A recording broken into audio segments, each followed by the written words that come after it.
ভিতরের বর্তমান টেম্পারেচার দেখাবে, আপনি যেটা সেট করবেন ওইটা দেখাবে না।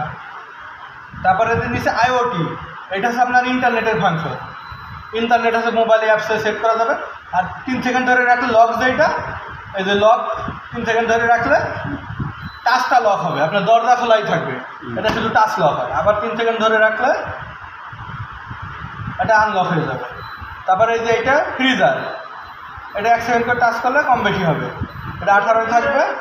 3 সেকেন্ড ধরে রাখলে আপনার টার্বো মুড উঠবে, টার্বো মুড অন থাকলে ডিপের ঠান্ডাটা বেড়ে যাবে। আবার যদি ধরে রাখেন 3 সেকেন্ড, মুড অফ হয়ে যাবে, নর্মাল মুডে চলে যাবে। তারপরে এই যে ফ্রিজ, এটা আপনার 3-এ থাকবে নর্মালে, 1 সেকেন্ড করে টাচ করলে কম বেশি হবে। তারপর নিচেরটা হলিডে, 3 সেকেন্ডে যে ধরে রাখলে হলিডে এইচলি কাটলে নর্মাল অফ হয়ে যাবে, নর্মালে কোনো ঠান্ডা হবে না। আবার 3 সেকেন্ড ধরে রাখবেন,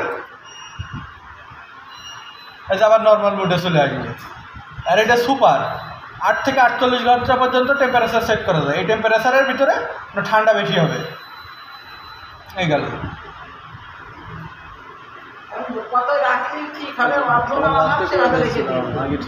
এটা গেল। তারপর ইকো, ইকো হলে ঠান্ডা কম হয় ইকো মুডে। ইকো এসে অন করে রাখলে ঠান্ডা আসলে ডিপ নর্মাল দুটাই কম হবে। আর নিচে যেটা মিউট, এটা মিউট করে রাখলে এই শব্দটা ডোরের যে অ্যালার্ম, এই শব্দটা আর হবে না। এটা আবার চেপে ধরলে এটা আবার ঠিক হয়ে যাবে। আর কোনো কিছু ভুল হয়ে গেলে এই দুইটা উপরের দুইটা একসাথে চেপে দিলে রিসেট হয়ে গেলে সব আলো জ্বলে উঠলে আবার ফ্যাক্টরি নিয়মে আগের নিয়মে চলে যাবে। শেষ।